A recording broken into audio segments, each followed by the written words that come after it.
Olá, você que me segue no Rodrigo Silva Arqueologia. Nós estamos aqui em clima de Natal. Um Feliz Natal para você, para sua família, celebrando mais um ano que chega ao seu final. Daqui a pouquinho já está a passagem de ano, estamos chegando em 2025, mas que Deus esteja com você nesse momento. Eu sei que nem todos os cristãos apreciam celebrar o Natal. Outros celebram, mas conscientes de que essa não é a data do nascimento de Jesus, embora uns outros tantos pensem que pode ser essa data. Eu, particularmente, penso que Jesus nasceu numa outra época. De qualquer forma, o que nós temos que tomar o cuidado é para não permitir que Papai Noel tome o lugar de Jesus, tá bem? Então é nesse sentido que eu falo Feliz Natal. Vamos lembrar do Cristo, do nascimento dele em Belém, do Evangelho e ensinar especialmente para as crianças que Natal não é feito de presentes, guloseimas, mas acima de tudo, de lembrar, trazer a família para perto e recontar a história de quando nasceu o Salvador nesse mundo. Que Deus abençoe você e sua família. E hoje, atendendo ao pedido de muitos, porque na semana passada eu perguntei se vocês queriam que eu fizesse um react sobre o filme de Maria, muita gente escreveu nas redes sociais, Rodrigo, faça. Na verdade, antes da semana passada, muita gente já estava pedindo para eu dar uma análise do filme, porque mesmo para quem é católico, o filme trouxe coisas muito estranhas sobre Maria, que ninguém viu. De onde então o cineasta, que é o D.J. Caruso, tirou essas informações? Será que nós podemos corroborar com tudo isso? Devemos jogar tudo fora, não ligar para nada daquilo? O filme é perigoso? O que é que nós podemos interpretar do filme de Maria? Antes de mais nada, eu quero fazer uma sugestão a você. Se você já assistiu o filme, acompanhe essa live até o final para ver os contrapontos que eu vou colocar em termos de Bíblia, de história, de arqueologia, o que procede, o que não procede. Se você não viu o vídeo, o filme, eu aconselho que veja, mas veja da seguinte maneira, com a Bíblia na mão, tá certo? Tentando interpretar isso aqui faz sentido, não faz. Nem tudo você vai encontrar na Bíblia, mas aí eu vou explicar de onde que o autor tirou algumas coisas e se essas fontes são legítimas ou não, tá bem? Antes de mais nada, eu quero apenas relembrar com vocês um episódio, uma cena do filme que quem assistiu ou não assistiu vai saber que cena é essa, e o insight que eu tive a partir dessa cena.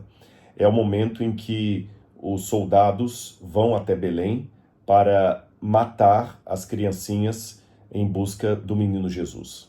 O Evangelho fala disso aqui, que Herodes mandou os soldados até Belém e falou, matem todas as crianças de 2 anos para baixo. O filme traz algumas discrepâncias sérias. Uma delas é que, na versão do filme, os soldados não matam os recém-nascidos, apenas as crianças de 2 anos. E tem uma cena assim muito fantasiosa, a meu ver, em que Herodes coloca todos os recém-nascidos na sala, aliás, os soldados colocam, e ele sai desesperado assim, quem desses aqui que é o Messias? Quem é? Quem é? E eles falam, ó rei, o Messias fugiu, mas nós trouxemos todos os recém-nascidos aqui para o Senhor. E não é isso que a Bíblia fala. A Bíblia fala que Herodes mandou matar as crianças de 2 anos para baixo. Se os soldados não tivessem cumprido isso, tivessem trazido todos os recém-nascidos, eles seriam mortos a mando de Herodes. Outro detalhe, na versão do filme, o Herodes pede ao soldado que não mate Jesus, quando encontrar que o traga vivo.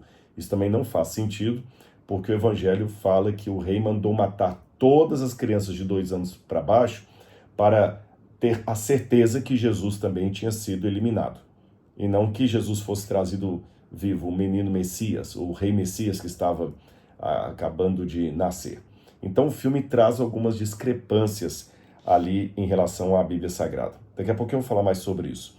Mas teve uma hora que eu estava assistindo essa cena e eu tive um insight homilético de algo que eu até já escrevi no passado. Eu até aqui com o meu devocional, não sei se vocês sabem, eu escrevi um devocional Descobertas da Fé para o ano de 2025.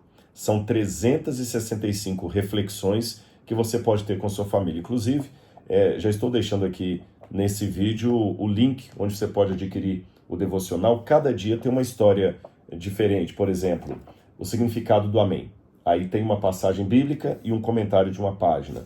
Ofensas inaceitáveis, uma passagem bíblica e o comentário numa página. Sintonia do céu, prosperidade dos maus, atração fatal, amando os filisteus, colunas de Deus, razão e sentimento, paz perigosa, fraqueza, verdades inconvenientes, ou seja, todos os dias tem uma reflexão para você e sua família. É como se eu tivesse o privilégio de estar na sua casa de manhã, refletindo sobre a Bíblia com você, depois você faz uma oração e pode trabalhar, tá certo? E teve um dos devocionais que eu escrevi aqui, que eu falo sobre a fé no momento do não milagre, quando o milagre não acontece. Como é que nós devemos agir com isso? Eu escrevi esse devocional e tem uma reflexão que é sobre isso. Mas além dessa temática que eu trabalhei da fé durante o momento de não milagre, assistindo o filme, eu tive um insight que se eu ainda estivesse escrevendo o devocional, esse insight ia virar mais uma reflexão. Mas eu vou colocá-lo num sermão que eu fizer, e você já vai ouvindo aqui de antemão. Veja que interessante. Herodes matou as criancinhas em Belém e Jesus escapou, porque o anjo Gabriel avisou a José em sonho que Herodes procuraria o menino para matar. Então, Jesus escapa, as outras crianças morrem. Alguém, lendo essa cena, poderia perguntar, poxa, por que o anjo não salvou também as outras crianças? Por que salvou apenas Jesus? Será que Jesus merecia viver e as outras crianças não? Será que o anjo falhou? Por que a providência divina, às vezes, livra uns e não livra outros? E mesmo no momento que livra uns, livra no momento, mas não livra no outro. Por exemplo, o anjo livrou Jesus de ser morto por Herodes, mas não livrou Jesus de ser morto pelos soldados de Pilatos. Veja, livrou Jesus de um tirano, mas não livrou Jesus de outro. Por que o anjo apareceu para livrar Jesus ali e não apareceu para livrá-lo na hora da cruz? Porque o livrou de Herodes o Grande, mas não livrou de Pilatos, nem de Herodes Antipas, filho de Herodes o Grande. E por que livrou Jesus e não livrou outras criancinhas em Belém? Essa pergunta merece ser respondida. E eu lembro que depois de ter assistido o filme de Maria, tendo esse insight, eu comentei isso com a Laura, e a Laura falou, meu bem, mas só que havia um plano de Deus em curso. Jesus veio para morrer, e veio para morrer crucificado. Não na ponta de uma espada, quando ainda fosse bebê. Havia um plano de Deus em curso. E nesse plano de Deus, ele permitiu que criancinhas morressem, mas Jesus não. Havia um plano de Deus em curso. E eu concordei com a Laura, havia um plano. Só que a diferença é que nós hoje, lendo a Bíblia, sabemos desse plano. Só que na atual situação em que vivemos, esse plano de Deus está oculto. Nós não conseguimos ver. Hoje, olhando à distância, eu posso dizer, não, o Pai permitiu porque tinha um propósito de Jesus viver até 30 e poucos anos, ser crucificado e morrer pela humanidade, fazia parte dos planos de Deus. Mas quem vivia naquela época não tinha esse discernimento que nós hoje temos. Então nós, à semelhança daqueles, também não temos o discernimento porque que Deus está permitindo algumas coisas nesse mundo. Mas podemos ter certeza de uma coisa. Existe um propósito divino por detrás da história dos acontecimentos. Por detrás dos eventos, da marcha e da contramarcha das nações, existe um Deus atuando numa providência maravilhosa que nós, do lado de cá, não conhecemos. Mas pela fé, podemos confiar na providência de Deus. O Senhor não estava menos com Jesus quando ele morria na cruz do Calvário do que esteve quando o livrou de ser morto por Herodes. E Deus não está com você mais no momento em que ele livra você do que no momento em que ele permite que a tragédia se abata sobre a sua vida. Quer cuidando, quer permitindo o sofrimento, Deus ainda é o Senhor. Jesus confiava nisso. Foi por essa razão que na cruz do Calvário ele, mesmo sem ter a resposta de livramento do Pai que ele tanto queria, porque ele pediu, Deus meu, afasta de mim esse cálice, mesmo sem ter uma resposta positiva do Pai ou um livramento, ele falou, nas tuas mãos entrego o meu espírito. Forte, não é? Mas vamos falar então um pouco do filme. Tem algumas coisas interessantes no filme. A primeira delas que eu destaco é a atuação de Anthony Hopkins, um ator brilhante. que tudo que ele faz é bem feito, e ele interpretou Herodes muito bem. A atriz, eu esqueci de pegar o nome dela, que interpreta Maria, também fez muito bem o papel. Porém, o filme ele começa a descambar em anacronismos que chegam a ser hilários em alguns momentos. O que são anacronismos? Anacronismo é como se você pega uma realidade de uma época e transfere artificialmente para outra época. Tá certo? Por exemplo, uma espécie de anacronismo é como se eu mostrasse Paulo escrevendo uma carta e eu colocasse Paulo numa biblioteca parecida com essa minha, com uma Bíblia hebraica na mão, e Paulo vendo uma passagem bíblica aqui assim e anotando. Isso é anacronismo, por quê? Na época de Paulo, os livros não eram nesse formato. E Paulo não tinha acesso a exemplares da Bíblia Sagrada, como eu tenho aqui um monte de livros na minha biblioteca. O livro era muito caro. As citações eram majoritariamente feitas por memória. Então, Paulo teria rolos de livros para consultar, pouquíssimos, a maioria seria de memória, e ele não sentaria numa escrivaninha, anotando numa folha de papel, como a gente faz hoje. A produção de livros era no outro formato, você tinha os livros em forma de rolo, você tinha que escrever numa tabuleta de cera, passar a limpo depois para o papiro ou pergaminho. Então, Paulo não escreveu certamente da maneira como eu poderia escrever com essa caneta Bic aqui na mão. Isso seria um anacronismo, mostrar uma cena de Paulo sentado num escritório, anotando o livro assim. Entendeu agora o que é anacronismo? E o filme de Maria está cheio de anacronismos. Deixe-me defender um pouco a situação do roteirista e do autor. Eu trabalhei um tempo com a Record TV, ali produzindo novelas. E eu lembro que a gente tinha muitas reuniões com as autoras das novelas bíblicas. E sempre esbarrava na questão do anacronismo, que elas chamavam de licença poética. E como arqueólogo, eu não sou historiador, eu sou arqueólogo, mas trabalho como historiador nesse sentido, às vezes a gente tinha que duelar entre o que de fato aconteceu e como você traduz aquilo para as telas. Porque às vezes não faz sentido para o telespectador a cena como era no passado. Por exemplo, provavelmente Maria, quando se casou com José, era uma menina de 12, 13 anos. E José, segundo algumas das fontes, era um homem bem mais velho. Como é que você vai retratar na TV uma adolescente grávida com um homem bem mais velho casado com ela? Ia ficar muito estranho. Como é que você vai retratar na TV uma situação de uma roupa e que Jesus aparece com a mesma roupa todos os episódios? Ia ficar muito estranho. Os apóstolos com a mesma roupa. Nem o The Chosen faz isso. Aliás, falando em The Chosen, eu agradeço ao pessoal do The Chosen. Hoje eu estou vestindo a camiseta que vocês mandaram para mim. Eles mandaram 2 camisetas diferentes, uma para mim e outra para Laura. 4 camisetas, né? De 2 modelos diferentes. Essa aqui traz 2 peixes, 5 pães e os 5.000. Aqui, ó, 2 mais 5 é igual a 5.000. Né? Uma analogia ao milagre de Jesus. Obrigado aí ao pessoal do The Chosen. E eu vesti essa camiseta hoje até para falar do filme de Maria. Mas como eu estava dizendo para vocês, ficaria chato em todos os episódios do The Chosen, das novelas da Record ou de um filme, Jesus com a mesma roupa, os apóstolos com a mesma roupa. Naquela época, as pessoas vestiam a mesma túnica praticamente todos os dias do ano. Mas na tela fica estranho, então tem que mostrar de vez em quando Jesus com uma roupa um pouco diferente. Isto é licença poética. É quando você adapta um pouquinho a realidade de maneira artificial para ela ficar clara para o telespectador atual. E também fazer sentido para ele. Você compreende? Agora, acertar essa licença poética que é o detalhe, porque às vezes você pode pesar tanto a mão na licença poética que a trama fica artificial, até meio ridícula, muito caricata, e esse é um dos pontos negativos do filme Maria. A roupa dos sacerdotes não tinha nada a ver com a roupa da época. Maria usando umas roupas de cetim, o anjo Gabriel com um manto azul, assim, meio estranho, uma cara meio maquiavélica.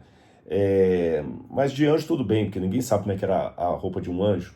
Mas no caso dos judeus, nós sabemos, a indumentária do filme, em momento algum, representa o modo como os judeus vestiam. O Herodes, com aquela coroa na cabeça que não era daquele jeito, com aquelas roupas todas volumosas, não era desse jeito que eles vestiam. Os sacerdotes eram os mais hilários. Eles tinham uma tiara na cabeça que parecia assim um laço de presente de Natal, um negócio meio ridículo assim. Eu achei muito ruim aquilo ali. Nossa, ficou muito feio. Ficou feio, chegou a ser cômico. O modo como a Ana, a profetisa Ana, que está lá no templo, ela parece assim, parecendo uma mulher da Idade Média, sabe aquelas senhoras da Idade Média, depois da Idade Moderna, do Renascentismo, que tinham aquela coisa assim comprida na cabeça. Maria vestida uma hora de vermelho no templo, com um monte de menina de vermelho ali, depois Maria com uma roupa amarela num riacho. Foi muito anacrônico isso. Anacrônico demais. E houve alguns erros também. Por exemplo, o filme mostra Aristóbulos sendo contemporâneo de Herodes. Isso não faz sentido, porque Aristóbulos foi sumo sacerdote em Jerusalém em 63 a.C. Quase 30 anos antes do Herodes assumir o poder. Quando Herodes assumiu o poder, Aristóbulo já tinha morrido há décadas. E eles colocam os dois contemporâneos ali. Então isso não faz muito sentido, não, sabe? E houve outros erros também que eles colocaram. Por exemplo, Herodes manda soldados zelotas para perseguirem Maria. Não faz sentido, de jeito nenhum. Daqui a pouco eu vou falar porque que eles colocaram soldados zelotas. O filme fala lá que Herodes pega os zelotas ou os sícaros e manda para lá, mas, gente, não faz sentido porque os zelotas eram inimigos mortais de Herodes e de toda a corte herodiana. Os zelotas eram os rebeldes, eles eram procurados, inclusive, para serem mortos, porque eles odiavam Roma e odiavam o fantoche de Roma, que era Herodes e seus filhos. Então, o fato de Herodes ter uma milícia de soldados zelotas é tão anacrônico como se eu dissesse que Winston Churchill tinha uma guarda pessoal formada só de soldados nazistas. Não faz sentido nenhum o primeiro-ministro britânico, inimigo de Hitler, ter alguns soldados nazistas como sua milícia. Não tem sentido isso, tá certo?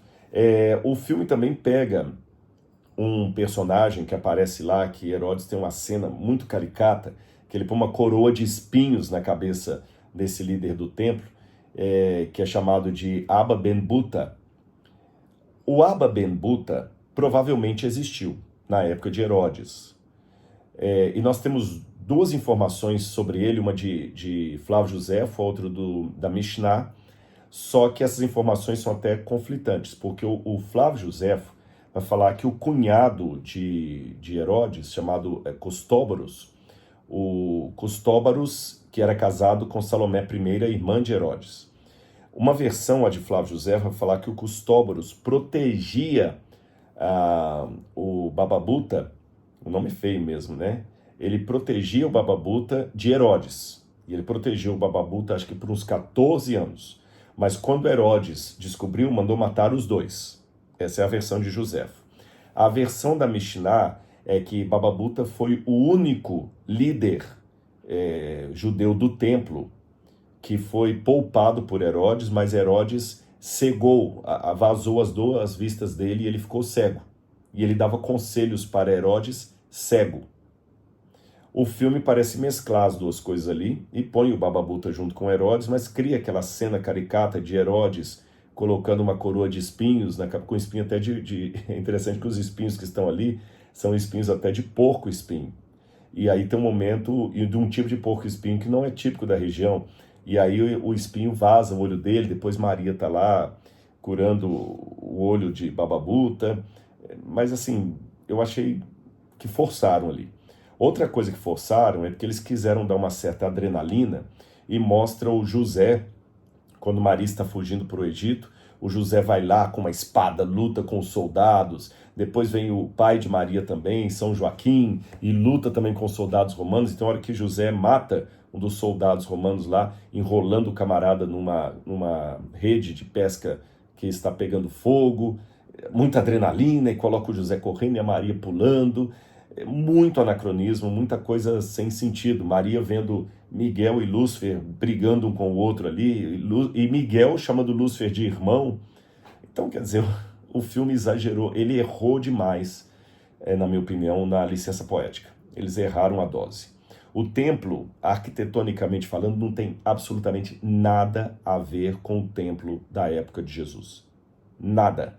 Zero. Zero. Parece mais uma igreja bizantina do que um templo, sabe? Com um monte de menorá lá atrás, bem forçado mesmo. Então, eu achei o filme tremendamente anacrônico, nesse sentido, muito anacrônico. Agora, de onde que o filme tirou o enredo? Essa é uma pergunta boa para fazer, porque o filme mostra um enredo assim muito diferente do que a Bíblia apresenta. Esse enredo do filme vem de um evangelho apócrifo chamado Proto-Evangelho Jacob, ou Proto-Evangelho de Tiago. Ele também é chamado Evangelho da Natividade de Maria. Mas calma que esse evangelho não está na Bíblia Sagrada. Os únicos evangelhos que estão na Bíblia Sagrada são os evangelhos chamados canônicos. São os evangelhos de Mateus, Marcos, Lucas e João. Tá certo? Mas houve dezenas de outros evangelhos espúrios que receberam o nome de evangelhos apócrifos. Apócrifos. São evangelhos pseudepígrafos que não foram escritos por aqueles que conviveram com a época de Jesus, não foram escritos por nenhum apóstolo, mas receberam artificialmente o nome desses apóstolos. Então, por exemplo, você tem o Evangelho de Pedro, que não foi escrito por Pedro. O Evangelho de Judas, mas que não foi escrito por Judas. O Evangelho de Filipe, que não foi escrito por Filipe. O Evangelho de Bartolomeu, que não foi escrito por Bartolomeu. Sabe? Então são evangelhos apócrifos. A palavra apócrifo vem do grego apókrofos, que significa escondido, oculto. E esses evangelhos, a maioria absoluta deles, se não a totalidade, foram produzidos por um grupo dissidente do cristianismo que surgiu no final do primeiro século. Eram os chamados gnósticos. Os gnósticos eram um grupo místico que queria fazer uma simbiose entre cristianismo e mitologia grega, e mundo grego.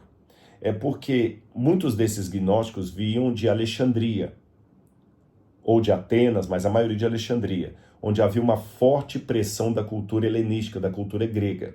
E eles achavam que os evangelhos que estão na Bíblia eram muito pobres para atingir o mundo grego. Não eram tão filosóficos, não eram tão chamativos, tão apelativos como as mitologias. Então eles queriam transformar o evangelho para que ele fosse mais apetecível à cultura grega. E o que a cultura grega valorizava muito? As histórias de heróis, destacando especialmente a infância e juventude dos heróis. Eu posso citar como exemplo Hércules, que você tem lá os livros contando a história de Hércules desde a sua meninez, quando ele era criancinha ainda, e no bercinho ele esmaga com as mãos as serpentes que mandou sair do mar para devorá-lo. Depois mostra o Hércules rapaz e assim por diante. Você pega outros heróis da mitologia grega também, o Édipo, elas sempre mostram o Édipo pequenininho, como é que ele nasceu, o oráculo que Laio recebe, depois o Édipo jovem, aventuras e assim por diante. E os evangelhos pulam essa parte, com exceção do nascimento de Jesus, que é mencionado de maneira muito abreviada, muito rápida, por Mateus e Lucas. E depois o episódio de Jesus com 12 anos no templo, não temos mais nenhuma informação acerca de como foi a juventude, a fase juvenil, a fase adolescente de Jesus. Então esses evangelhos apócrifos eram caracterizados por duas coisas. Letra A, eles queriam preencher essa lacuna que os evangelhos da Bíblia não trouxeram e preenchiam com coisas muito fantasiosas de uma suposta infância e adolescência de Jesus. Mas coisas assim, ridículas. Por exemplo, que Jesus uma vez tinha um bando de garotos que queriam bater nele e falaram com ele, olha, adivinha o que tem dentro daquele celeiro? Se você adivinhar, a gente te livra. Se você não adivinhar, vamos bater em você. E Jesus só tinha uma chance. e dentro do celeiro havia uma turba de outros meninos esperando Jesus errar para abrirem a porta e sair todo mundo socando Jesus. E Jesus falou, lá dentro tem porcos. E quando eles deram a gargalhada e abriram as portas, realmente só havia porcos. Jesus tinha transformado todos os meninos em porcos. Há um outro evangelho que conta, se eu não me engano, o evangelho de Tomé, que Jesus, quando criancinha, ele esbarrou numa criança, ou a criança esbarrou nele, ele matou a criança. Aí os pais do menino vieram reclamar, ele deixou os pais do menino cego também. Ele bateu palmas e passarinhos de barro que ele estava fazendo saíram voando, coisas desse jeito. E dentre esses evangelhos, então, há muitas dessas histórias fantasiosas. O evangelho de Tiago, que eu trago para vocês, também é um desses. A outra característica dos evangelhos apócrifos é que eles traziam muito ensinamentos secretos de Jesus, que ninguém sabia senão aquele que escreveu o evangelho e aquele que tem o privilégio de ler o evangelho. Sabe aquele negócio assim? Eu vou contar um segredo para você. Parece até essas propagandas que estão aparecendo agora aí no TikTok, no YouTube, no Instagram, né?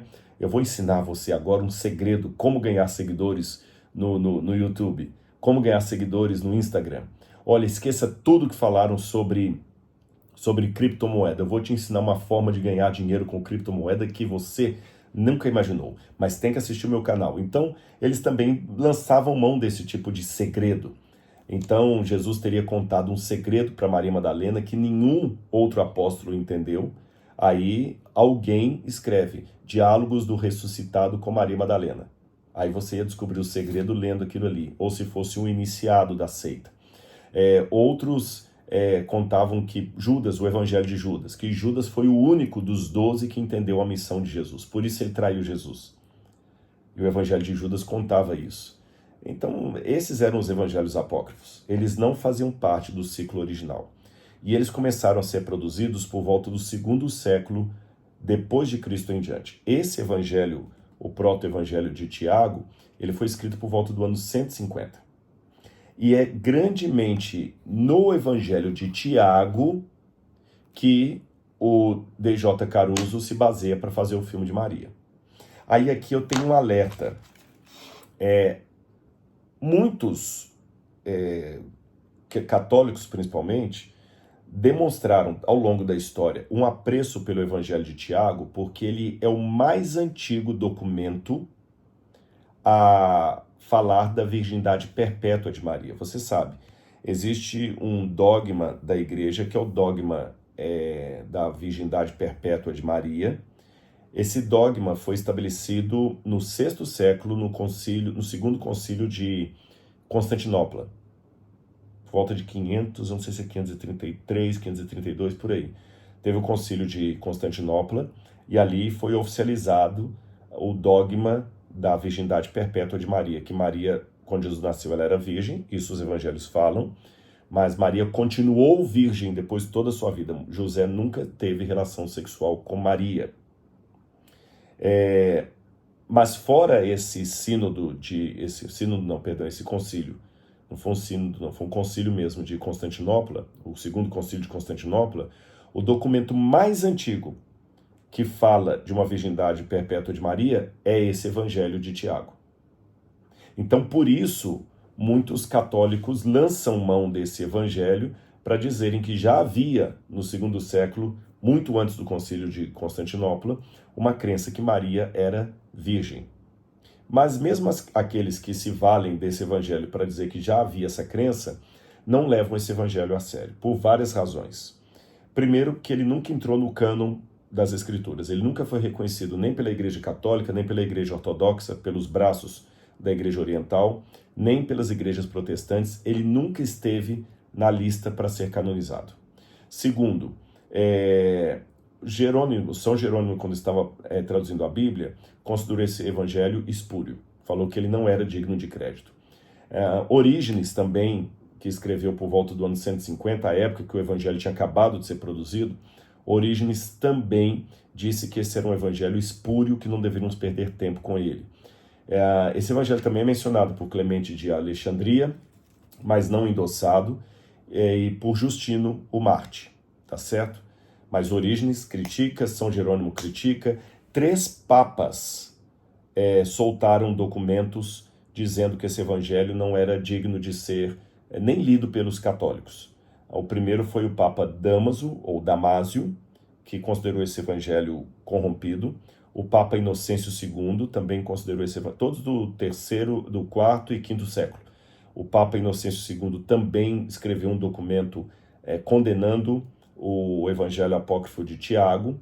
E, por fim, o Papa Gelásio também disse que era um documento que os católicos nem deveriam perder tempo lendo. Então, em que pese alguns lançarem mão dele por causa da divindade perpétua de Maria, o resto tudo é considerado muito lendário. Muito lendário. Embora haja ali a menção dos pais de Maria, como sendo Joaquim e Ana, e em Jerusalém, quando você entra na cidade velha de Jerusalém, perto do tanque de Betesda, tem a igreja de Santana, porque a tradição vai dizer que ali era a casa de Ana, mãe de Maria, e que Maria nasceu em Jerusalém.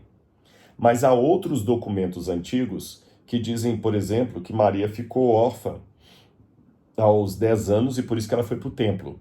E depois, quando ela virou adolescente, o pessoal do templo colocou Maria para ser criada pelos pais de João Batista. Então tem toda essa alteração até nas tradições. O Evangelho de Tiago vai dizer uma história sobre Joaquim e Ana, que essa história vai praticamente basear 70% ou mais do filme. E é essa história que eu vou reagir a ela. Eu tenho aqui uma versão do Evangelho de Tiago, que foi publicado nos Evangelhos Apócrifos, de Luigi Moraldi. Luigi Moraldi é um estudioso católico italiano, ele é especialista exatamente nisso, ele é inclusive professor da Universidade de Pávia. E esse Evangelho de Tiago, ele vai contar, primeiro, que Joaquim, o pai de Maria, era um homem muito rico. Então eu vou contar rapidamente, fazer um resumo do Evangelho para vocês entenderem por que o filme traz as cenas que traz. Ele se baseou nesse Evangelho apócrifo, esse Evangelho que os papas condenaram. Então o Evangelho diz que Joaquim era um homem rico, bem rico, e ele dava muita oferta para o templo de Jerusalém. Porém, um dia, o sacerdote o chamou e falou: você está amaldiçoado, você ou sua esposa, porque Ana, a esposa dele, não podia ter filhos. Então eles já eram um casal idoso e não tinham filhos. Então Ana orava a Deus pedindo um bebê que nunca vinha, e o Joaquim, angustiado também, ele foi chamado no templo e o sacerdote falou com ele: não podemos mais aceitar suas ofertas. Ele falou: por que? Eu sou um homem piedoso, mas tem uma maldição de Deus na sua vida porque a sua esposa não engravida. Então Joaquim sai desesperado, passa 40 dias no deserto, orando, jejuando, orando e jejuando. Por isso que o filme começa com o pai de Maria no deserto. E é no deserto que o anjo Gabriel aparece para ele e fala: você vai ser pai, o Senhor atendeu sua oração. O anjo aparece para a mulher também e eles dão à luz a Maria. E eles prometem que vão levar Maria para ser criada no templo. Esse é o ponto mais delicado. Daqui a pouco eu vou falar mais sobre isso. Eles vão levar Maria para ser educada no templo. E Maria vai ficando no templo. E no templo, ela toma a atitude de ser uma virgem do templo, para todo sempre. Só que ela vai sair do templo e ela vai acabar casando com José. E Maria fica ali no templo até que ela engravida de Jesus. Mas um pouquinho antes disso, segundo esse relato, Maria está ali como uma das virgens do templo, parece até aquelas virgens vestais dos templos pagãos. Os templos pagãos tinham as virgens, as vestais. O templo de Jerusalém não tinha isso. Daqui a pouco eu vou explicar para você de onde tiram essa ideia das virgens do templo de Jerusalém. Mas Maria está ali praticamente como uma noviça num convento de freiras. Quem assiste o filme vê assim, clara, é nítida a ideia. Sabe, tem a Ana, que é quase a superiora do convento ali, leia-se templo, a Ana, mas não a Ana, a mãe de Maria, tem duas Anas, tem a Ana, a mãe de Maria, e tem a Ana profetisa, que cuida das meninas no templo, sabe? E Maria, ela está crescendo no templo, aquela coisa toda e tal. E será que isso é verdade? Bom, Vamos por partes. Em primeiro lugar, a questão do pai de Maria chamar-se Joaquim. Esse nome Joaquim não aparece como o nome do pai de Maria. Muitos comentaristas acreditam que o pai de Maria chamava-se Levi, porque você tem duas genealogias no Novo Testamento. Você tem uma genealogia de Jesus que está em Mateus e outra genealogia muito diferente que está em Lucas. Muito diferente. E alguns comentaristas bíblicos acreditam que a genealogia de Mateus é a genealogia de Jesus por parte de José. E a genealogia que está em Lucas é a genealogia de Jesus, a ancestralidade de Jesus por parte de Maria. Tá certo? Então Mateus coloca os ancestrais de Jesus a partir de José, que era o seu padrasto, na verdade, porque Jesus teve mãe humana, mas não teve pai humano. E Lucas coloca a ascendência de Jesus a partir de Maria. E o Evangelho de Lucas termina falando que vou pegar para vocês aqui, só um minutinho, que o pai de Maria chamava-se Eli. Deixa eu ver se eu acho aqui, previsto o nascimento de Maria, Jesus, apresentação no templo, genealogia de Jesus, tá aqui, olha. Ora, Jesus tinha cerca de 30 anos, eu estou lendo Lucas capítulo 3, versículo 23. Jesus tinha 30 anos quando começou o seu ministério. Era conforme se pensava filho de José. Filho de Eli, filho de Matate. Aqui não tem a palavra filho. Então no grego está, era como se pensava filho de José, vírgula, de Eli, filho de Matate. Não tem esse filho de Eli. Então não é José que é filho de Eli. Apenas está dizendo que Jesus era conforme se pensava filho de Eli. Mas ele procedia de José, de Eli, filho de Matate, filho de Levi, filho de Melque, filho de Janai, etc. Então Eli, avô de Jesus, era o pai de Maria. Mas não precisa assustar com essa contradição entre a tradição que diz Joaquim e Eli, porque alguns comentaristas, e eu faço parte desse grupo, entendem que Joaquim e Eli pode ser o mesmo nome. Eli parece a abreviatura do nome hebraico Eliakim ou Eliahim. E o que significa Eliahim? Preparado para Deus, ou preparado por Deus. Eliahim, preparado por meu Deus. Deus. Eli, meu Deus. Ahim, preparado. Alguém que está preparado. Então, preparado pelo meu Deus. E Joaquim, ou Joachim, significa preparado pelo meu Senhor, o Senhor Deus. Então, o mesmo nome. Eli seria a abreviatura de Eliakim, Eliakim seria uma variante de Joaquim. Simples assim, tá certo? É como eu poderia dizer, é como se eu dissesse, Chico é uma forma abreviada de falar Francisco, tá certo? É uma forma abreviada de falar Francisco. E Francis também é uma forma variante de Francisco, tá certo? Também Francis também é uma forma abreviada. Assim seria mais ou menos isso. Bom, ok. Agora, será que Maria realmente ficou no templo ali, quase como que uma freira sendo preparada? Daqui a pouco eu vou responder isso, mas deixe-me colocar, continuar o resumo do enredo do Evangelho Apócrifo.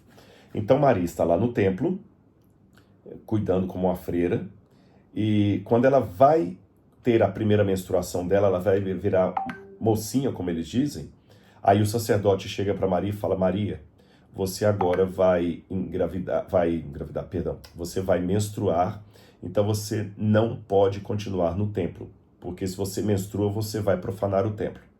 Então nós temos que tirar você do templo e conseguir um tutor para você. E através do Espírito Santo e também do anjo Gabriel, o sacerdote descobre que quem deveria cuidar de Maria era José. Aí o Evangelho traz uma coisa que é diferente do que está no filme e é diferente do entendimento católico sobre Maria.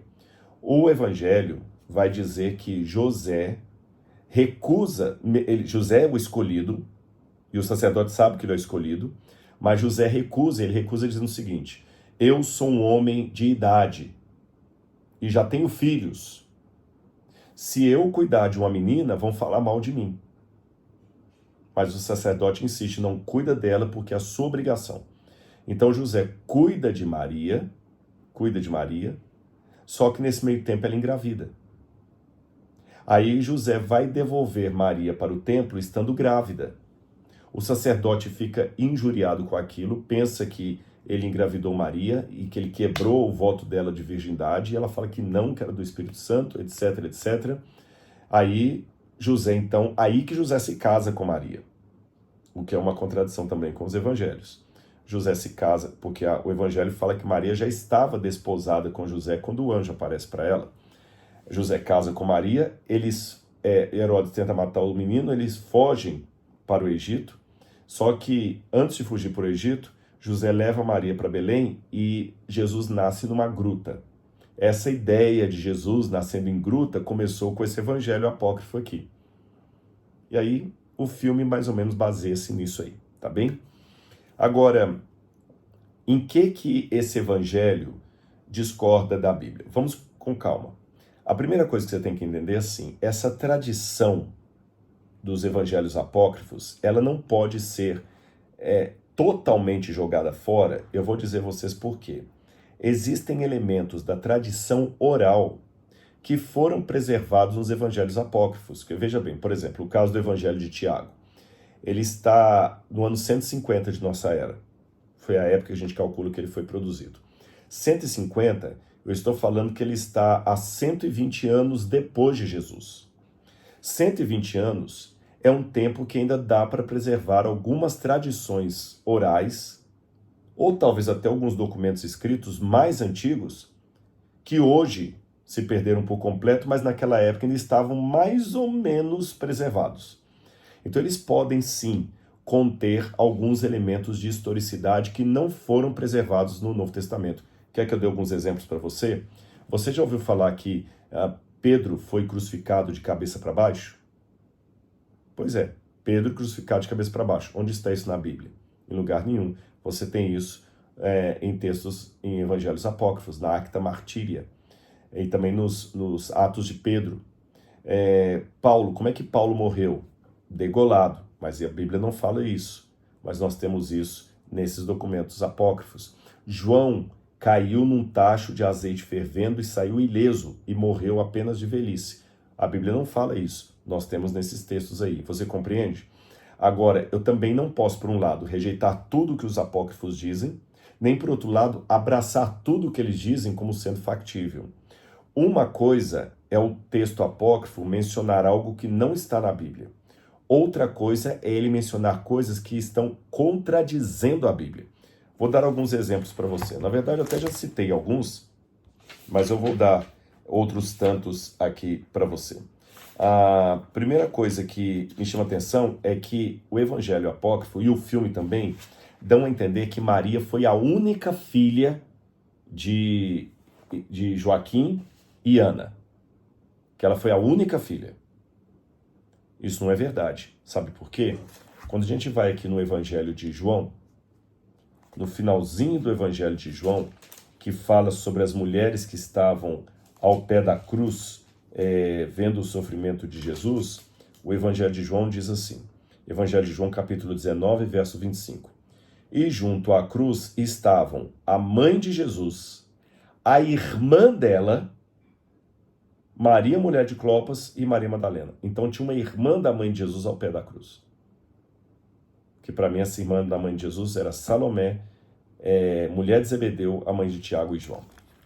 Então Maria tinha uma irmã, pelo menos uma irmã. Então é meio estranho o evangelho falar que ela era filha única de Joaquim e Ana, e que os dois viveram até uma vida de castidade também, não tiveram mais relação sexual, e que eles já eram idosos e não tiveram outros filhos. A Bíblia fala que Maria tinha uma irmã, está aqui no Evangelho de João, estava ao pé da cruz. A mãe de Jesus, a irmã dela, está bem claro. Outro erro que o Evangelho traz aqui, deixa eu ver aqui um exemplo que eu posso dar para vocês. Aqui achei um, olha. Quando Maria recebe o anjo fala com ela assim, estou lendo aqui o Evangelho Apócrifo, tá bom? Estou lendo o capítulo 11, verso 2 do Evangelho Apócrifo. Mas ela, Maria, ao ouvir isso, ficou perplexa, pensando, conceberei por obra do Senhor Deus vivo e darei à luz como toda mulher dá à luz? Não, de acordo com o Evangelho, não foi isso que ela perguntou para o anjo. Ela não perguntou, é mesmo, eu vou dar à luz como qualquer outra mulher? Não. Ela perguntou para o anjo, como se dará isso, sendo que não conheço homem nenhum? É diferente. Outro erro. Aqui, quando fala que o anjo aparece para Maria, diz assim, ora, Maria se tinha esquecido dos mistérios, os quais lhe falara o arcanjo Gabriel. Arcanjo Gabriel, não. Só existe um arcanjo. Eu sei que algumas pessoas até em hinos falam ao som de cherubims, arcanjos, né? Mas querumbins, né? Fala querumbins e arcanjos. Tem um hino que fala aí, mas não existem arcanjos. Na Bíblia só fala de um arcanjo. E arcanjo significa o principal, o chefe dos anjos. E esse único arcanjo é Miguel. Então é um outro erro aqui também. Judas 9 cita Miguel como arcanjo. E o Evangelho fala que Maria ficou atemorizada, e isso aconteceu quando ela tinha 16 anos. 16 anos. Outro erro aqui desse Evangelho Apócrifo é que diz assim, olha, quando José aparece no templo com Maria grávida, o sacerdote diz assim, olha, não digas falsidade, diga a verdade, tu te casaste com fraude com ela, e não deste a saber aos filhos de Israel, não inclinaste a cabeça sob a mão poderosa, a fim de que tua descendência fosse abençoada. Primeiro erro, aqui está dizendo que o José, quando viu que Maria estava grávida, casou com ela na clandestinidade, e só depois foi contar para os sacerdotes em Jerusalém. Não é isso. O casamento na época bíblica tinha duas fases. A fase em que se organizava a compra do dote, o pagamento do dote, e a fase em que o noivo podia levar a noiva para morar com ele e ter relações com ela. Na verdade, é um casamento só em duas fases.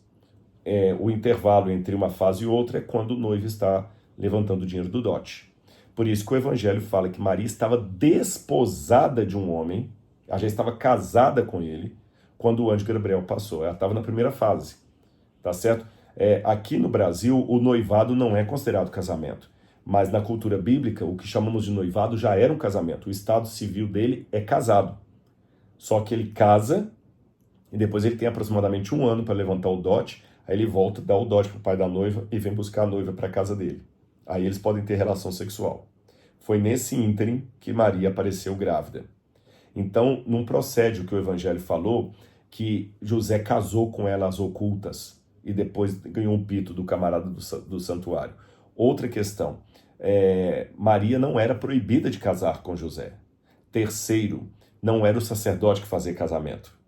Isso é um erro, tá bom? Que o sacerdote não fazia casamento. Quem fazia casamento era o pai do noivo. Ele que dava as bênçãos ali, era uma festa. Outro erro que traz aqui é essa questão da gruta. Fala o seguinte, que quando José chegou em Belém, diz assim o 18, verso 1, encontrou lá uma gruta e levou para lá, deixando com ela seus filhos e saiu à procura de uma parteira hebreia na região de Belém. Não, primeiro que o Evangelho de Mateus fala que quando os magos foram visitar Jesus, entraram na casa onde estava o menino e sua mãe. Tá aqui, olha, Mateus capítulo 2, versículo 11. Entrando na casa, viram o menino com a mãe. Então Jesus não estava em nenhuma gruta. E Jesus foi colocado numa manjedoura. E o Evangelho de Lucas falou que foi numa manjedoura porque não havia lugar para eles na hospedaria. E a palavra hospedaria, que aparece aqui no Evangelho de Lucas, não se trata de hospital, mas sim do quarto de hóspedes de uma casa. Então, Jesus não nasceu em gruta, em caverna. Então, toda aquela ideia do presépio foi baseada nesse evangelho apócrifo que a igreja rejeitou. Tá certo? Deixa eu ver o que mais aqui. Outro detalhe. Aqui o evangelho também no 21, verso 1, traz os magos chegando em Belém e questionando em Belém, onde está o recém-nascido rei dos judeus? Só que, de acordo com o evangelho de Mateus, os magos não fizeram essa pergunta em Belém. Eles fizeram em Jerusalém. Não foi em Belém. Então, isso aqui tá outra coisa que tá forçando. Outro detalhe. Maria, tendo ouvido que os meninos eram mortos, tomou o menino, enfaixou e o colocou numa manjedoura de bois. Também Isabel, tendo ouvido que João era procurado, tomou e subiu a montanha, olhando em volta, onde poderia escondê-lo. Bom, em primeiro lugar, João Batista não foi perseguido por Herodes. Tanto é que o evangelho, quando fala de João Batista, o evangelho de Lucas, fala que o menino crescia e se fortalecia diante de todos. Não há nenhuma perseguição a João Batista. Segundo, Maria fugiu com o menino Jesus antes de começar a matança, porque o anjo aparece para José em sonho. E na versão do filme, quem avisa José que os soldados de Herodes estão vindo é um homem a cavalo. Que José, ele quer matar o menino. Aí José pega e sai correndo. Mas na Bíblia, quem avisa é o anjo num sonho e eles saem antes de começar a matança. Então você está vendo quantos erros há em relação ao evangelho apócrifo e o que a Bíblia diz? É por isso que você tem que prestar muita atenção e tomar cuidado. Porque às vezes a obra de ficção ela pode adulterar o texto. Veja, se a obra, como The Chosen, por exemplo, traz um diálogo imaginário entre Jesus e Nicodemos, que estica um pouquinho, não tem problema nenhum. Está imaginando ali alguma coisa. Agora, se a obra começa a colocar coisas que são antagônicas à época, que não tem nada a ver com a época, de maneira exagerada, não estou falando aquela licença poética aceitável, estou falando o exagero dela, ou até distorcer, a Bíblia falou uma coisa e lá diz outra, mas para você saber isso, é importante você ter a Bíblia em mãos. Por isso que eu quero dar um presente para você. Eu não estou com um impresso aqui agora, mas nós estamos preparando. Fique atento às minhas redes sociais, porque nos próximos dias eu vou soltar na plataforma da Bíblia Comentada, e você pode entrar lá e baixar um planner de estudo da Bíblia, para que você possa ler a Bíblia toda, de 1º de janeiro até o dia 31 de dezembro. Não é difícil, não é prolongado, não vai tomar o seu tempo. É dentro do pouco ou escasso tempo que você tem. Você vai ler a Bíblia toda no ano. Tá certo? E é um planner em ordem cronológica. Isso que é interessante, ele está em ordem cronológica da Bíblia. É uma ordem diferente, didática, clara, que você vai entender a história bíblica. Então, esse planner você vai ler um pouquinho da Bíblia, desde 1º de janeiro, com Gênesis 1, e vai terminar em 31 de dezembro. Eu vou dar de presentes para você aí, para você começar 2025 com a palavra de Deus. Aí sim, você vai ter um conhecimento da Bíblia que vai permitir você se posicionar diante de um filme como este e saber o que é ficção, o que não é.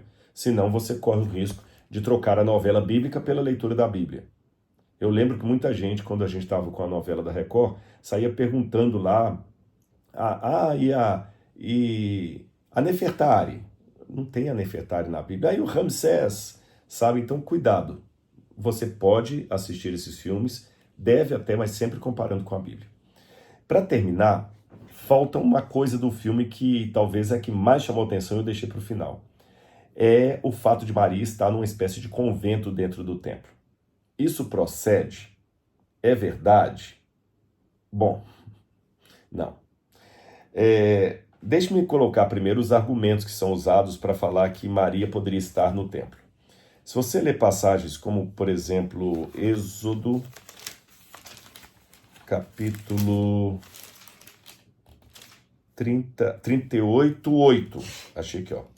Êxodo 38:8 traz uma passagem que diz assim: fez também a bacia de bronze com seu suporte de bronze, dos espelhos, das mulheres que se reuniam para ministrar à porta da tenda do encontro.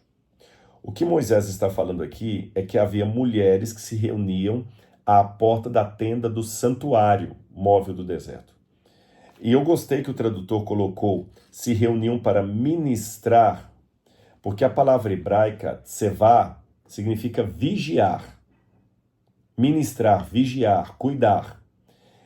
Essa mesma palavra tsevá, como vigiar, cuidar, participar, ela é usada também para o ofício dos levitas no livro de Números. Então aqui eu tenho uma pista que havia mulheres que ajudavam também na ministração da liturgia do santuário, desde a época de Moisés. Elas ajudavam na porta. Elas ajudavam na porta, mas estavam lá. Na época de Salomão, é provável que havia cantoras no templo. Então, tudo isso é verdade. Isso é verdade. No livro de Macabeus, que é um livro deuterocanônico, os protestantes chamam de apócrifos, eles falam do sumo sacerdote Onias e que as virgens que estavam, algumas versões dizem caladas, outras versões dizem virgens que estavam em clausura, ocultas, foram correr para falar com o sumo sacerdote. Então elas tinham uma ligação mais próxima. Então a partir disso pensa que havia mulheres no templo. Mas em nenhum desses textos fala que essas mulheres moravam no texto.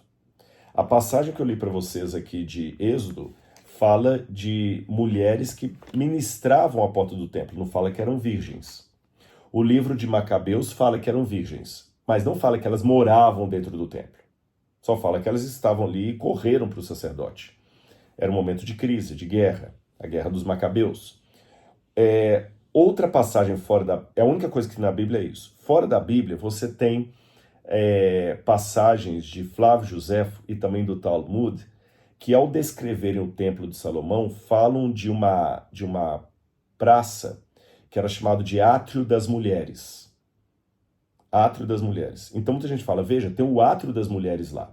E Flávio Josefo fala que quando Jerusalém foi atacada pelos romanos e destruída no ano 70, havia um grupo de virgens que estavam no terceiro andar do edifício e elas pularam para a morte. E alguns deduzem que elas pularam porque não queriam ser desonradas pelos soldados romanos quando invadissem o templo, outras porque pensam que elas chegaram no desespero mesmo. Outra passagem de Josefo fala de 86 virgens que trabalhavam no templo costurando as cortinas do templo. Só que atenção, essas duas passagens de Josefo não falam que elas moravam no templo, elas ministravam lá.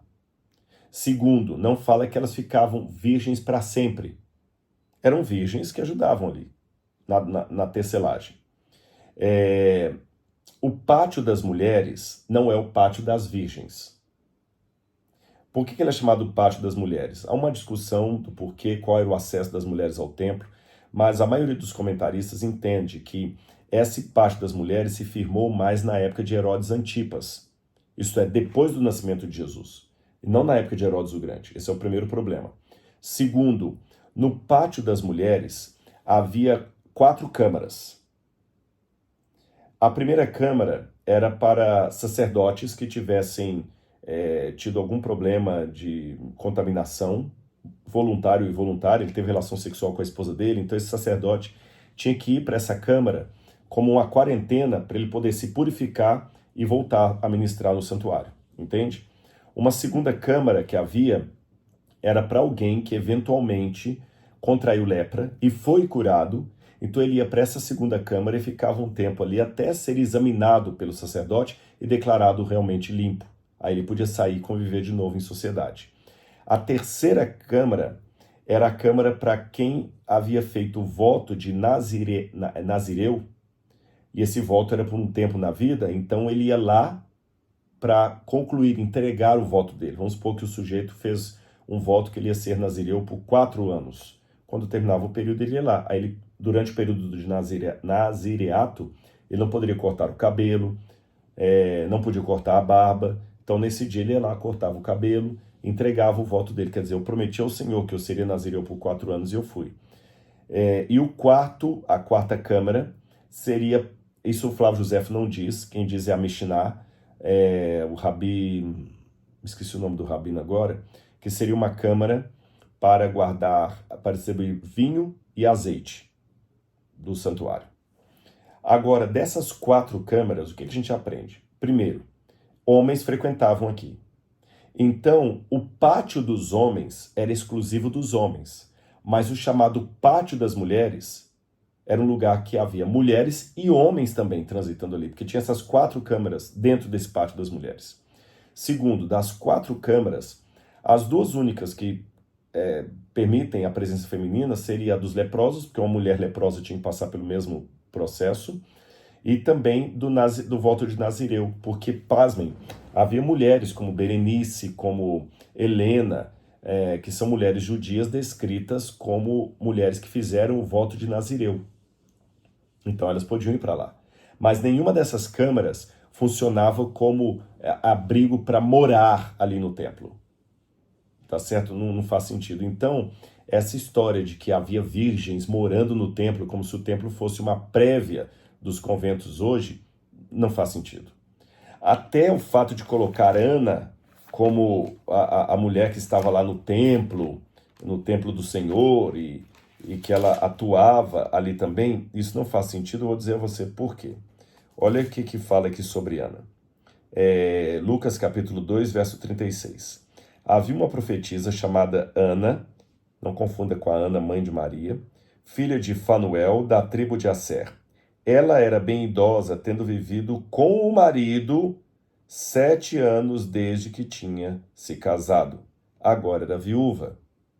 Então, Ana era viúva. Se ela era viúva, ela não poderia ser a chefe da corte de virgens que supostamente morava dentro do templo. Que ela era casada, viúva, entende?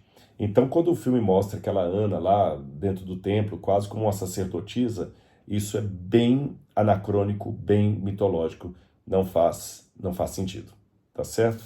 Eu não sei se eu anotei algumas coisas para falar para vocês aqui, eu não sei se eu passei tudo, mas eu acredito que sim.